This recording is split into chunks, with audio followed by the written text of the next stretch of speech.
Good evening, everyone. I'd like to call the May 7th SPARC meeting to order. Let the record show that the SPARC meeting is now called to order. Will the clerk please call roll? Chair Velasco. Here. Vice Chair Carlton. Here. Committee Member Dressler. Here. Committee Member Markel. Here. Committee Member Pishney. Here. Committee Member Price. Here. We do have a quorum present with 6 members. Excellent. Thank you, sir. Next item, please review the minutes and any comments, corrections.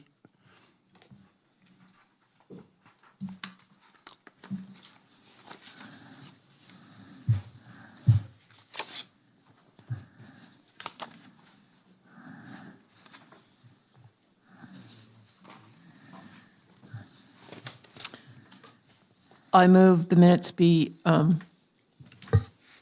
approved. I second it. Excellent. We have a first and a second. Can we call for a vote? Yes, Chair. Chair Velasco. Aye. Vice Chair Carlton. Aye. Committee Member Dressler. Aye. Committee Member Markel. Aye. Committee Member Pishney. Aye. Committee Member Price. Aye. Motion carries with 6 aye votes. Excellent. Okay, moving on to number 3. Let's get a report on the community playground survey. It looks like James is going to be doing the presentation for this item. James, we invite you up here. Thank you. James is going to be presenting this item, but I just want to go ahead and preface the item a little bit.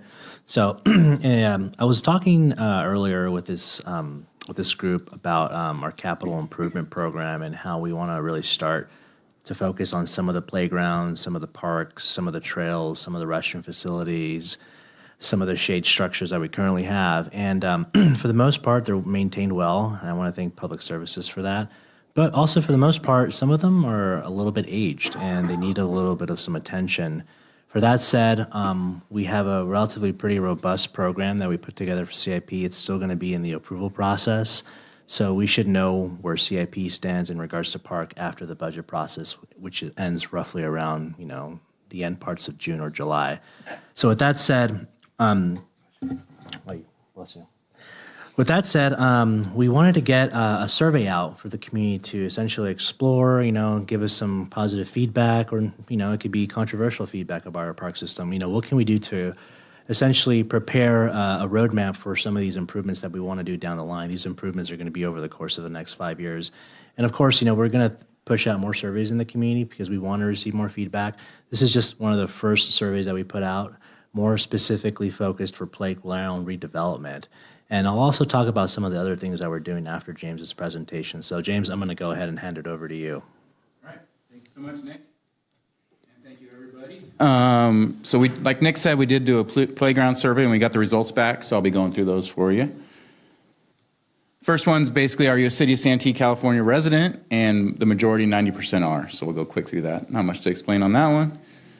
James, would you be able to go over how many people participated? Maybe just... Oh, sorry. 474 participated, and most of the answers, almost everybody answered. There was few exclusions. So, how many people live in your home? The majority is 4 to 5, which is generally a family. So, 32% 2 to 3. So, multi-person families. Do you have children under the age of 12? 83% that answered the survey said yes, and 16% said no. So majority have children under the age of 12 that will access our playgrounds. So if you answered yes to the previous question, how many children under the age of 12 do you have in your household? The most popular answer was 2 or 1.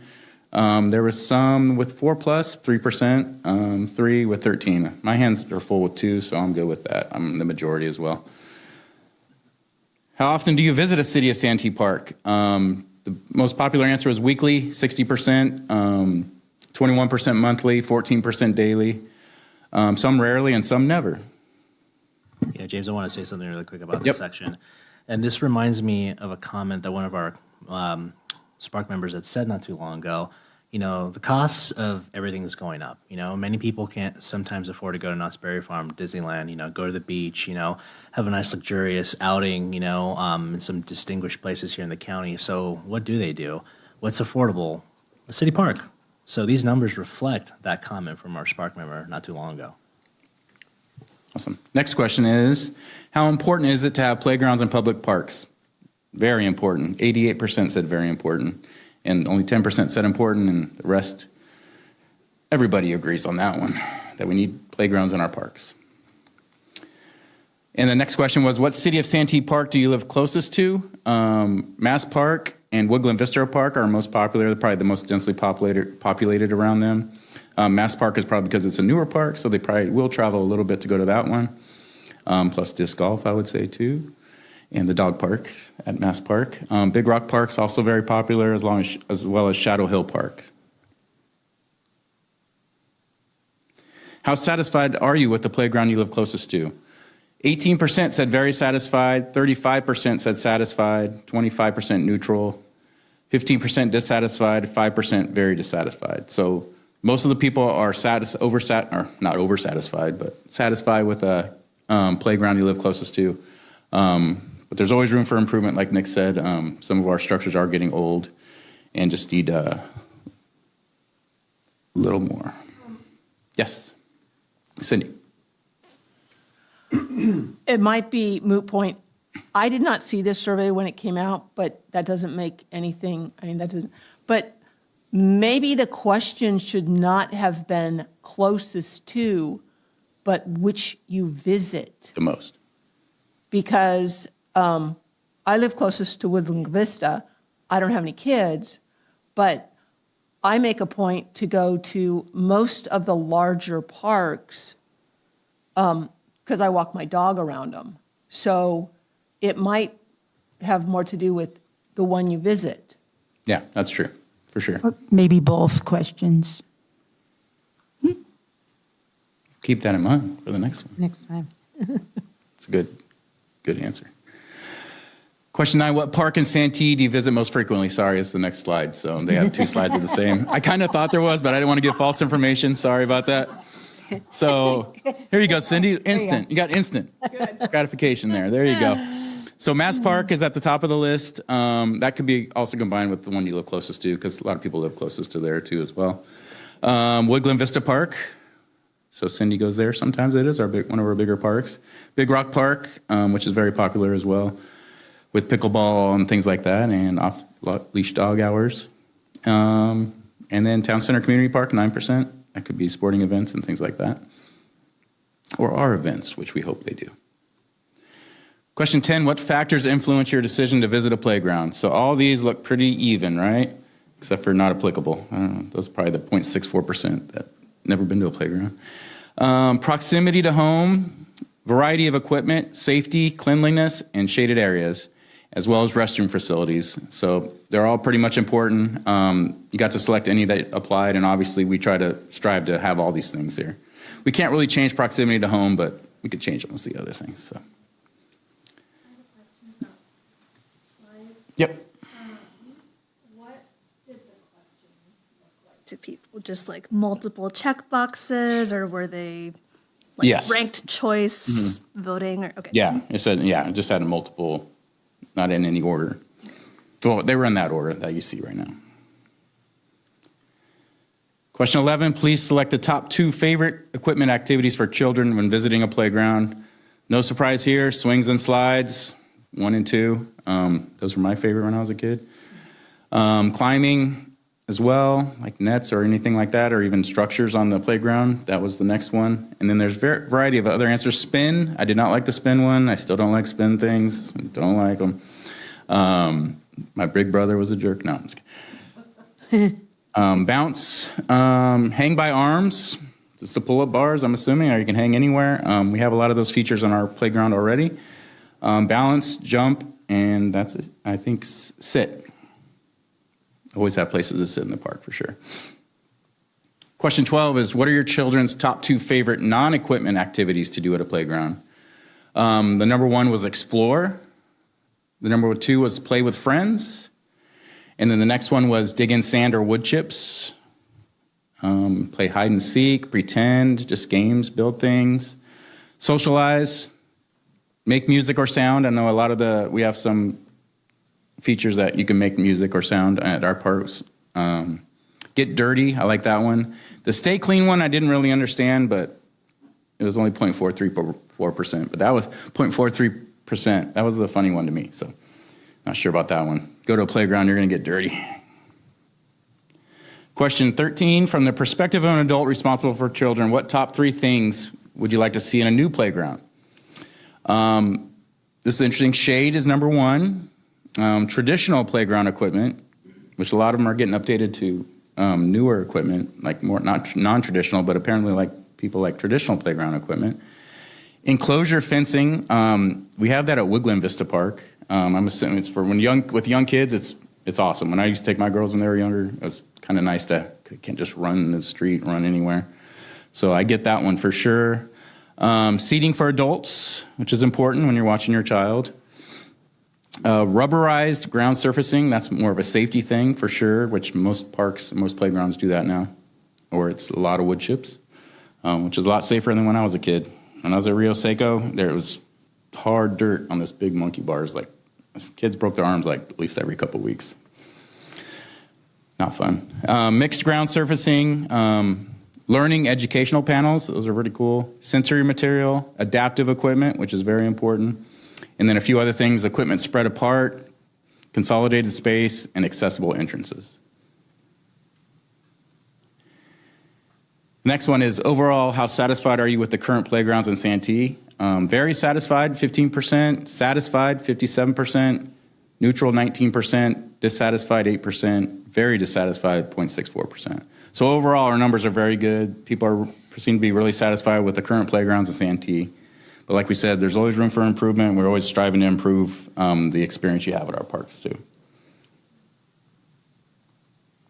Question 15, do any of your children use or need adaptive equipment at playgrounds?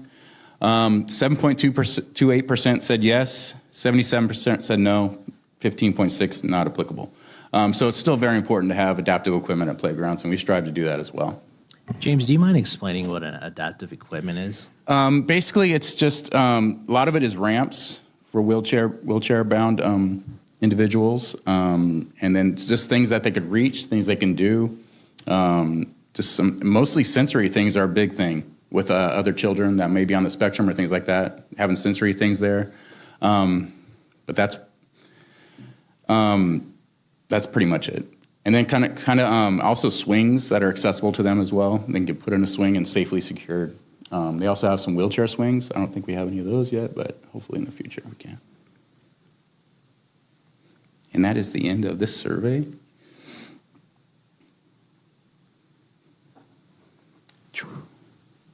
Okay. Any questions, comments? I have a question / comment.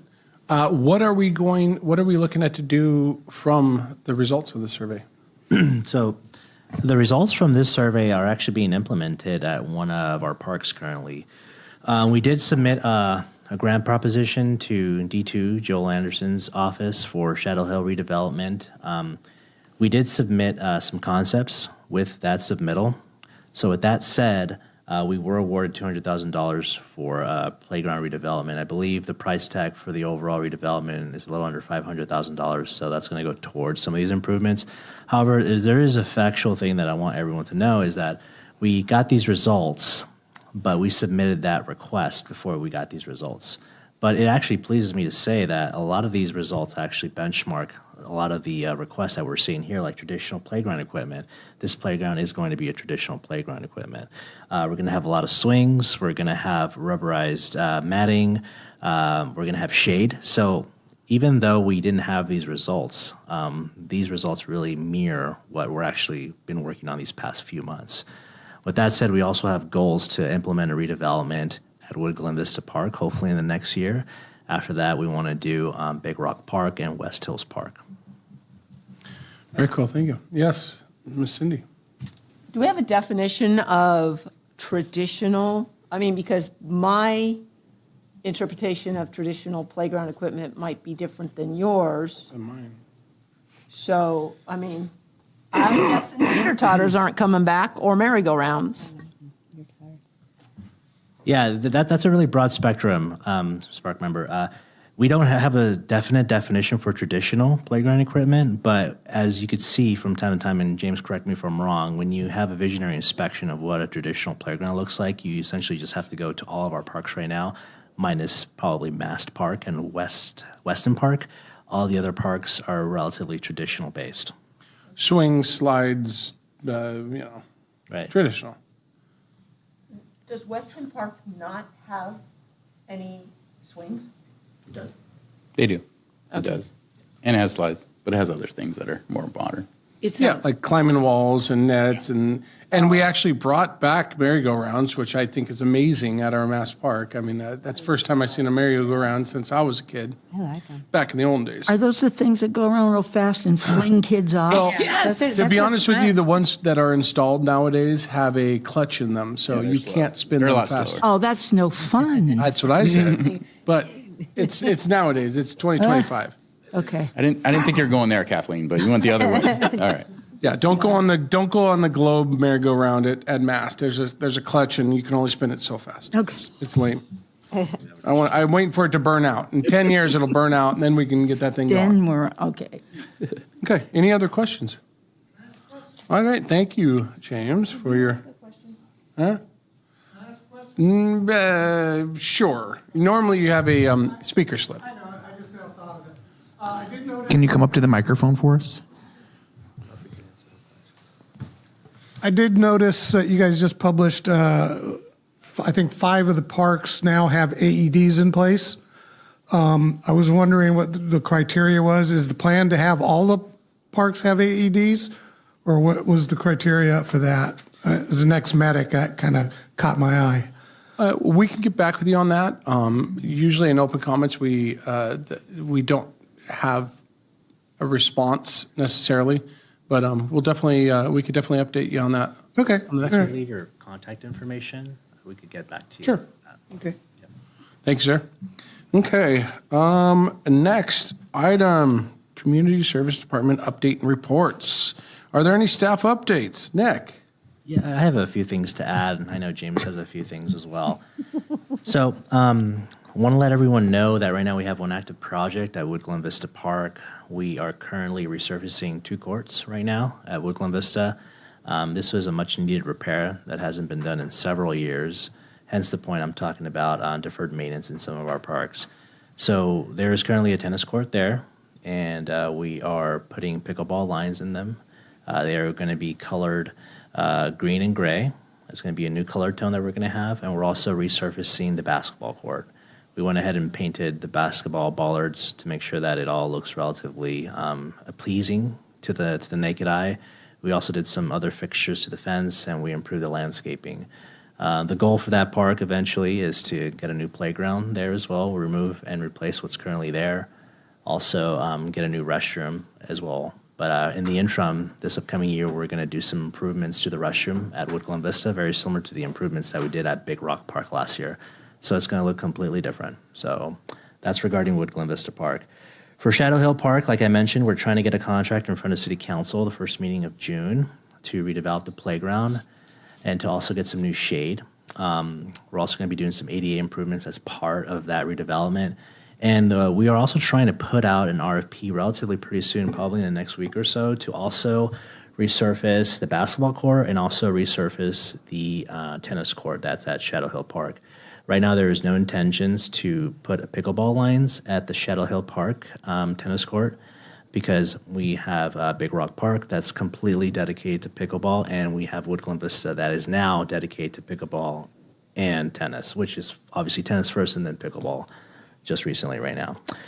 Other things to mention that are worth noting, Dog Haas's ABC permit was approved, so I'm going to be meeting with the operators, and we're going to be discussing price points relatively pretty soon. I also want to let you guys know that this past week, our Park Services crew, which is comprised of Sam, Chris, and Eric, they had a very lengthy interview process. They interviewed about roughly, a little under 40 individuals for our new park maintenance division that's going to be doing all the maintenance in our park versus a contractor, which we've currently had for several years, right, Sam? We've contracted with a contractor for several years. So the concept of this is we're bringing park maintenance in-house. So we're hiring a total of 7 people. 5 of those 7 are full-time employees, fully benefited, and 2 of them are part-time that will work on the weekends. So they were really busy, and we've made a few offers out. With that said, the rec side of the department was also very busy. They had roughly about a little under 40 interviews as well over the course of 3 days, which is as well Sam's crew also had these 40-plus interviews over the course of 3 days. And so did rec to establish an eligibility list for rec leaders and rec aides. So they were also relatively pretty busy. I'm sure some offers went out as well. Other things to note, we currently have a robotic mower that is currently out at Weston Park. I'm sure some of you guys have seen it before. I know some of our SPARC members have commented on how cool it looks. This is an autonomous mower, GPS-based, that does the mowing at Weston Park. It has a dog house. Sorry, it has a dog house adjacent to the restroom. It's completely automated. It's completely self-charging. It's monitored through an app that our staff members essentially monitor. And with that said, we're going to be deploying 2 new robo-mowers to Shadow Hill Park and Sky Ranch Park, hopefully in the next quarter. So we're trying to do some advancements. We're trying to think a little bit more big picture, and we're just trying to move up with the trend. So this program has been piloted for about a year at Weston, so we feel comfortable expanding the program to Shadow Hill Park and Sky Ranch. With that said, I wanted to provide a preliminary timeline on the community center developments. Not too long ago, and I think I mentioned it at the last SPARC meeting, our council approved an interfund loan to essentially completely fund our engineer's estimate of the community center, which was roughly a little under $24 million. With that said, we took a loan from our general fund reserve to fund and to essentially fully fund the proposal from our engineering department. We plan to go out to bid relatively soon, but I do have some timelines here just for the body to know. We plan to go out to bid in October of 2025. We plan to award a contract in November of 2025. We plan to start first on the parking lot. We plan to start construction of the grass lot that's in front of the YMCA first. That's going to be converted into a parking lot. So we plan to start that around January 2026 and hopefully have it wrapped up by April of 2026.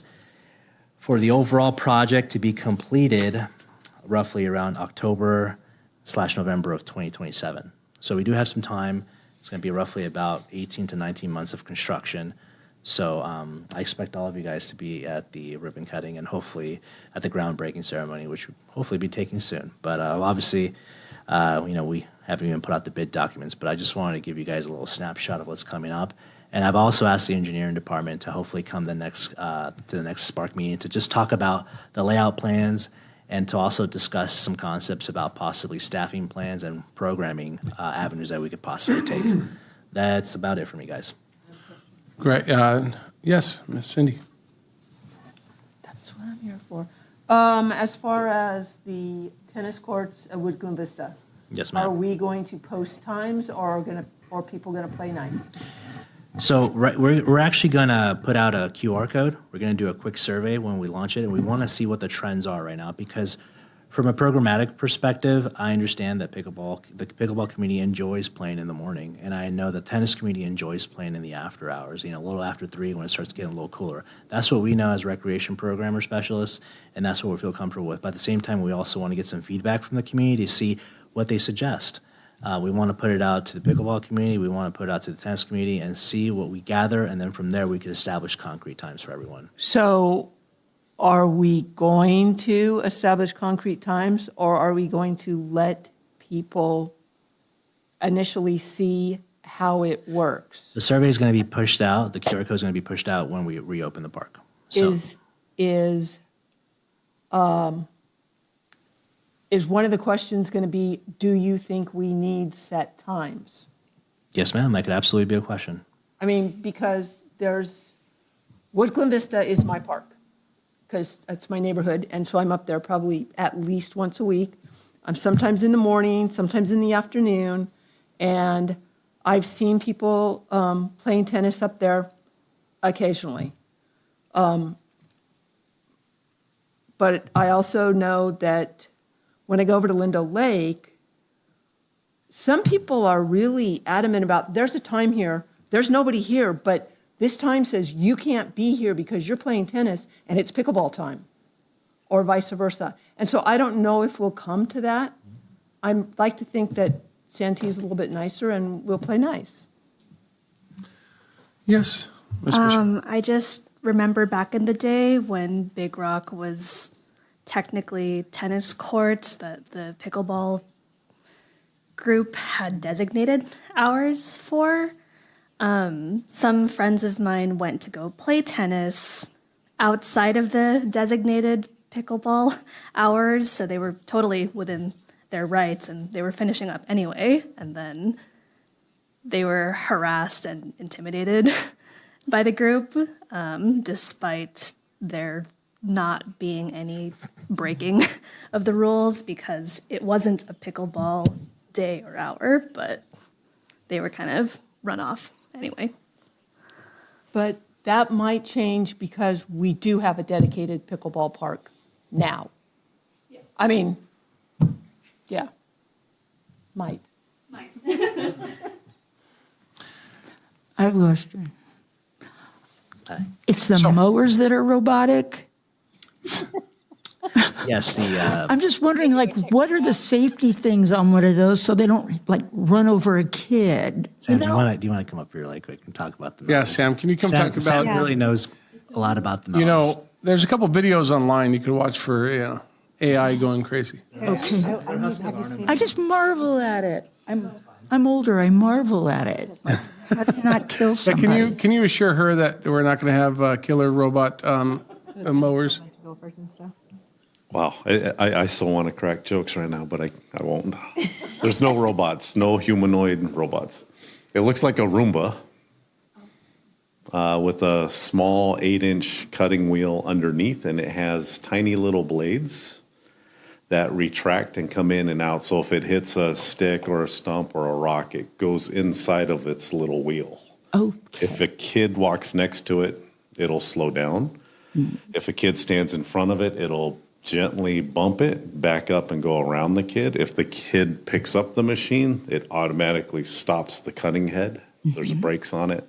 I get an alert on my phone. I go out there, yell at the kid. No, I don't yell at the kid. I go out there, reset it. It'll shut down, and there's a lot of safety features built into it.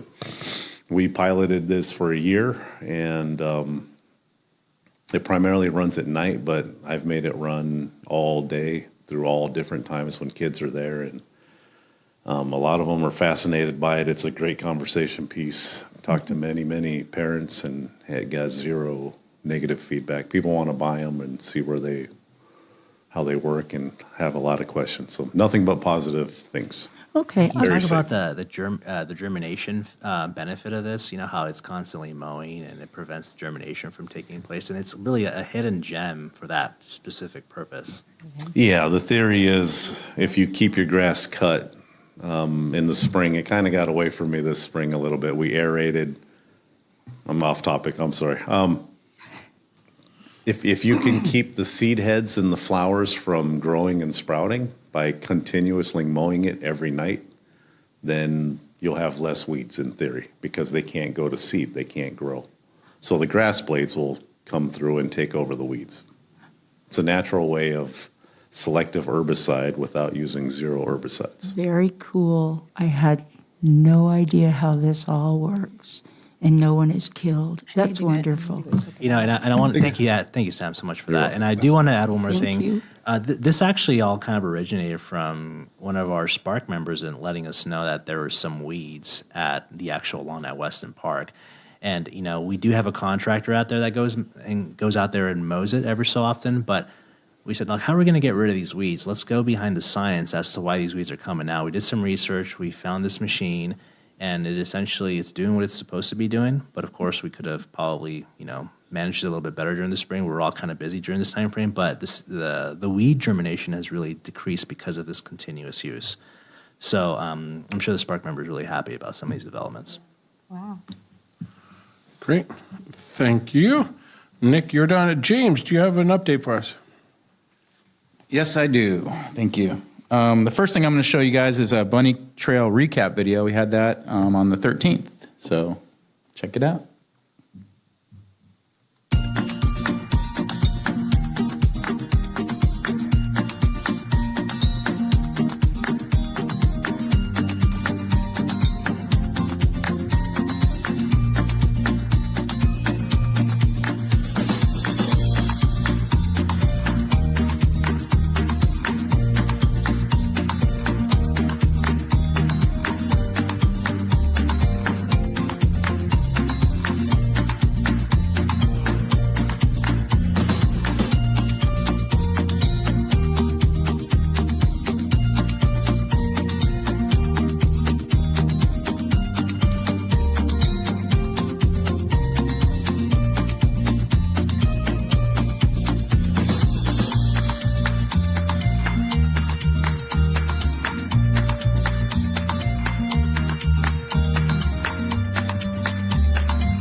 All right. I have other updates. We can update you on the Brews and Bites, the tickets that have been sold so far. We started selling tickets about a month ago. There are 75 general admissions tickets sold, 3 designated driver, and 1 VIP table sold. So we have a total of 78 tickets as of yesterday. So just to give you an update on that. Also update you on the Santee Salutes. Parking and VIP canopies went on sale May 1st. We already have 112 parking spaces sold out of 600. And we have all our VIP canopies are sold out. So we have 16 of 16 canopies sold out already. Bike Anywhere Day is coming up Thursday, May 15th. We provide a pit stop with our canopy with a free t-shirt, snacks, and more from 6:30 to 9:30. So our staff will be out there as per usual at the pit stop for Bike Anywhere Day.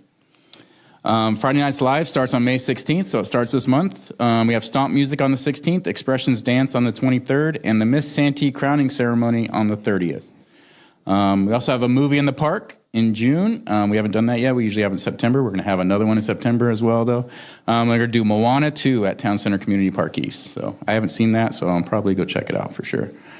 As far as rec update goes, recreation programs, our spring classes began on April 21st, and our dance classes perform at the SD Fair on June 12th. We do that every year. It's really, the parents love it, the kids love it. Plus they get in the fair free and go and perform. Our summer day camp and specialty camp registration is open. Our summer day camps are filling up really fast. I left you some stuff with the our new brochure, summer brochure. I left you a special events magnet and our calendars for the teen center and seniors. Some of the things highlights for teens, we have teen art in the park on this coming Friday at Big Rock Park. We did it for the seniors, so we're going to do it for the teens. So they're excited and we can't wait to do it on Friday. We went to the Padres game on April 14th with the seniors and they beat the stinking Cubs. I'll say it, sorry. Anne's not here. She's from Chicago. She might be in Chicago. We had 40 seniors attend, and the Padres won, so it was awesome. And then they asked, well, are we going to do this next week? I'm like, probably not, but we're not. We're not. But they loved it. Seniors loved it. We took them on the trolley down there. It was awesome. It was really awesome because I got paid to go to a Padre game. It was pretty cool. Senior trip to the La Brea Tar Pits on the 27th. 52 seniors attended. They had a great time. I did not go. My coordinators, Matt and Emily, went, and everybody raves about those two. They are awesome, and it was a great time by all. And nobody got tar on them, so it was pretty cool. Our senior luncheon's next week on May 14th. Currently, we have 60 registered, so if you haven't registered yet, I would still say there's room, but I know some of you have, and I'll be calling you for your sandwich choices. Parks and fields, our grass fields 1 and 2 at Town Center Community Park are still fenced off. I'm trying to grow the grass so we can go to our busy season of the summer. So it's our yearly closure till the end of May. We also partner with the YMCA. We're offering free teen center swim and Santee resident swim days. The first ones are for teens. It's going to be on May 31st. And for the residents, it's going to be on June 7th. All you have to do is be a Santee resident and show that you're a resident, and you get in free to swim.